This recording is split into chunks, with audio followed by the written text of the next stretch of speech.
Hamas के Israel पर हमले के बाद जंग बंदी के लिए इस्लामी ताउन तंजीम यानी ओआईसी की जानिब से कोई करारदाद सामने नहीं आई। ओआईसी की नाअहली अक़वाम मुत्तहिदा की खामोशी से ज़्यादा अफसोसनाक है। अगर मुस्लिम ममालिक भी आज फ़लस्तीन और गजा के साथ खड़े होने के लिए तैयार नहीं तो मगरिब से किस बात का गिला। मुस्लिम ममालिक में से किसी ने भी गजा की हिमायत में ऐसा कोई रद्द अमल नहीं दिया जैसा मगरिब और अमरीका ने इसराइल की हिमायत में दिया। ऐसा लग रहा है कि मुस्लिम ममालिक खुद को इस तनाज़े से अलग रखने की कोशिश कर रहे हैं कि कहीं इसराइल नाराज ना हो जाए। इन ख्यालात का इजहार सीनियर सहाफ़ी मुज़म्मिल सोहरवर्दी ने अपनी एक तहरीर में किया है। वो कहते हैं कि इसराइल और हमास के दरमियान लड़ाई बढ़ती जा रही है। अभी तक अक़वाम मुत्तहिदा की सिक्योरिटी काउंसिल में जंग बंदी की करारदाद सामने नहीं आ सकी। दूसरी तरफ इसराइल ने गजा पर अपने हमलों में तेजी लाई है। इस बार इसराइल की तरफ से गजा पर मुकम्मल कब्जे का ऐलान किया है। इसी मकसद के लिए पहले मरहले में गजा पर शदीद बमबारी की जा रही है और पूरा गजा ही तबाह कर दिया गया है। इसराइल की जानिब से गजा की बिजली, पानी की रसद और तेल की सप्लाई बंद कर दी गई है। एक तरफ गजा का मुहासरा किया जा रहा है, दूसरी तरफ वहां हर चीज बंद की जा रही है। ऐसे में अंदाजा किया जा सकता है कि गजा इस सूरत हाल का कितने दिन और कैसे मुकाबला कर सकता है। मुज़म्मिल सोहरवर्दी के मुताबिक ये दुरुस्त है कि हमास के मौजूदा हमलों में इसराइल का बहुत बड़ा नुकसान हुआ। उनकी वक्ती कामयाबी से इनकार मुमकिन नहीं, लेकिन सवाल ये है कि इस वक्ती कामयाबी के पीछे क्या मंसूबा है। हमलों में इब्तिदाई कामयाबी के बाद सबको अंदाजा था कि इसराइल वहशियाना बमबारी करेगा, इसलिए इससे निपटने के लिए फिलहाल कोई हिकमत अमली सामने नहीं आई। हमास की जानिब से इसराइल में ऐसी कोई पेशकदमी भी नजर नहीं आई कि कहा जा सके कि इसराइल मुश्किल में है।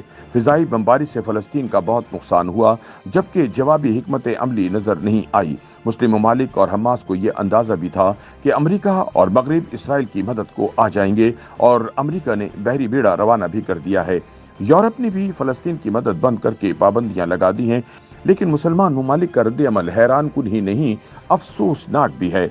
मुज़म्मिल सोहरवर्दी कहते हैं कि यूएन सिक्योरिटी काउंसिल से जंगबंदी की करारदाद सामने न आने की वजह तो यही थी कि अमेरिका इसराइल की हिमायत में करारदाद की मंजूरी चाहता है। रूस और चीन दोनों तरफ जंगबंदी चाहते हैं, वो एक तरफा इसराइल की हिमायत में करारदाद नहीं चाहते।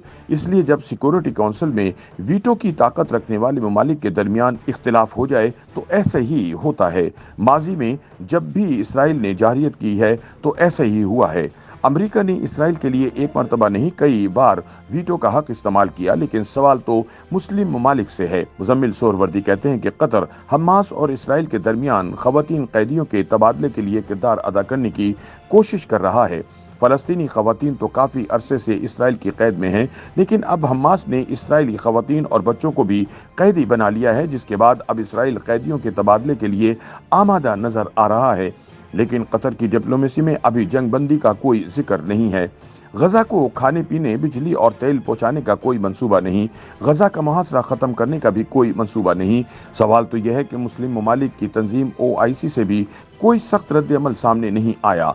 अभी तक तो ओआईसी का इजलास भी नहीं हो सका है। हालांकि अब तो जूम पर सब मीटिंग कर सकते हैं। दुनिया के बड़े बड़े इजलास जूम पर हो जाते हैं। अक्सर मुस्लिम ममालिक के इसराइल के साथ सिफारती ताल्लुकात हैं, लेकिन किसी भी मुस्लिम मुल्क ने इसराइल के सफीर को वापस नहीं भेजा। किसी ने सिफारती सतह पर कोई खास एहतजाज नहीं किया। किसी ने इसराइली सफीर को बुलाकर एहतजाज नहीं किया। पाकिस्तान के वजीर खारिजा ने भी एक बयान दिया है, लेकिन इससे आगे कुछ नहीं। हमने मजम्मत कर दी है, यही काफी है।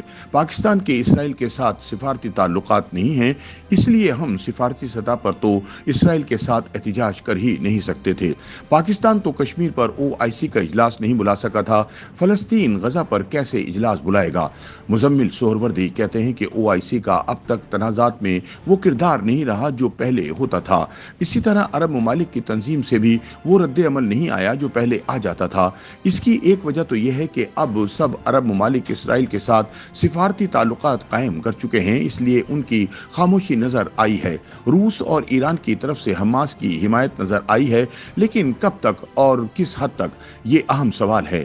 ईरान की हिमायत महदूद होती जाएगी, ईरान पर दबाव भी नजर आएगा। रूस की मगरिब से लड़ाई चल रही है, वो इसराइल से भी खुश نہیں ہے, لیکن وہ حماس کی زیادہ مدد نہیں کر سکتا. اس لیے غزہ کی مشکلات میں دن بدن اضافہ ہوتا جائے گا. اسرائیل کی جانب سے غزہ پر قبضے کا اعلان بھی حقیقت بن جائے گا. فلسطینیوں کے لیے مشکلات بڑھ جائیں گی, مظالم بڑھتے جائیں گے اور اگلا منظرنامہ کوئی اچھا نہیں ہے. حماس کی وقتی کامیابی ایک درست حکمت عملی تھی یا غلط, یہ فیصلہ تاریخ اور وقت ہی کرے گا. YouTube پر گوگلی نیوز دیکھنے کے لیے youtube.com کی سرچ بار میں googly news T V type کریں. گوگلی نیوز کے پیج پر سرخ رنگ کے سبسکرپشن والے بٹن پر کلک کرنا نہ بھولیے. YouTube پیج پر اپلوڈ ہونے والی ویڈیوز سے باخبر رہنے کے لیے بیل آئیکن پر کلک کیجیے. آپ کو ہر نئی ویڈیو کے بارے میں نوٹیفیکیشن موصول ہو جائے گا.